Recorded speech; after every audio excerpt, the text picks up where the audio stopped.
Você realmente acredita que sabe tudo sobre o que aconteceu naquele quarto de hospital em maio de 2021? O homem mais amado do Brasil estava no topo absoluto do mundo. Mas o que os laudos médicos e os bastidores revelam sobre a sua batalha final vai muito além do que a televisão te mostrou. E a verdade é bem mais sombria do que parece.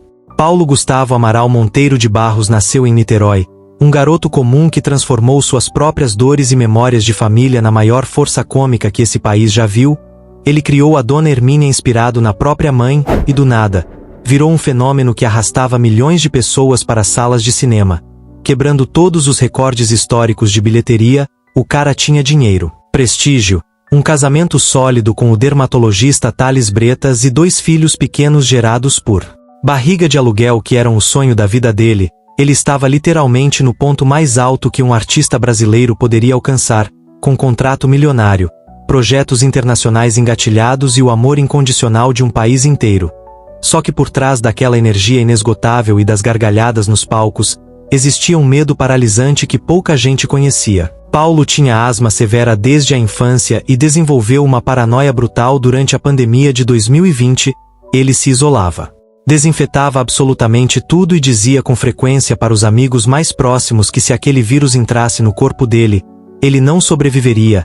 Era quase como se ele pressentisse o próprio fim.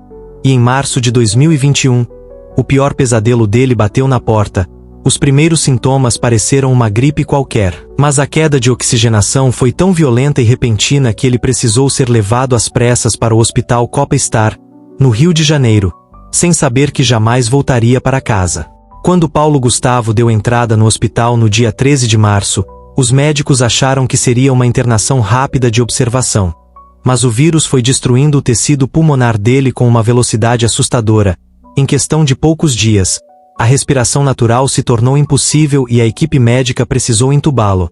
Mas isso ainda não era o pior. Os aparelhos convencionais de ventilação mecânica não estavam mais dando conta porque os pulmões dele estavam completamente endurecidos e cheios de secreção. E é aqui que a história começa a ficar perturbadora.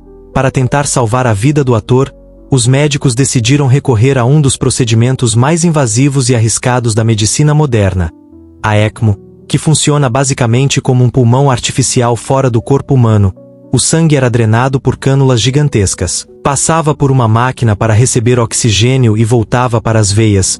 Paulo passou semanas ligado a dezenas de tubos, sedado no limite máximo, sofrendo com infecções bacterianas oportunistas, hemorragias internas e transfusões diárias. Os boletins médicos escondiam do público o verdadeiro horror daquela UTI, onde o corpo do comediante lutava uma guerra biológica silenciosa a cada segundo. No início de maio, quando parecia que um milagre estava acontecendo e os sedativos começaram a ser reduzidos, Paulo abriu os olhos, interagiu com o marido e apertou a mão da equipe. Parecia a virada perfeita. Mas o que veio depois ninguém esperava. No dia 3 de maio, de forma completamente súbita, Paulo Gustavo sofreu uma embolia gasosa maciça. A autópsia clínica e os laudos médicos detalharam o que realmente aconteceu por dentro. A pressão absurda do ventilador e o dano extremo da infecção abriram uma fístula bronquiolo-venosa, que é um rasgo entre a via aérea e a corrente sanguínea. Uma bolha de ar entrou direto nas veias, viajou até o coração e foi bombeada direto para o cérebro, causando um choque devastador e lesões cerebrais imediatas e irreversíveis. Na noite de 4 de maio de 2021, aos 42 anos, o coração dele parou de vez. A autópsia simbólica dessa tragédia nos mostra a fragilidade brutal da existência humana. Um homem que tinha todo o dinheiro do mundo, acesso aos melhores tratamentos e a torcida de 50 milhões de pessoas, mas que foi vencido pelo próprio medo mais profundo que ele carregava na alma. Isso nos faz refletir sobre como o sucesso e a fama não criam nenhuma blindagem contra a nossa vulnerabilidade biológica, e como a vida pode ser interrompida em um único segundo.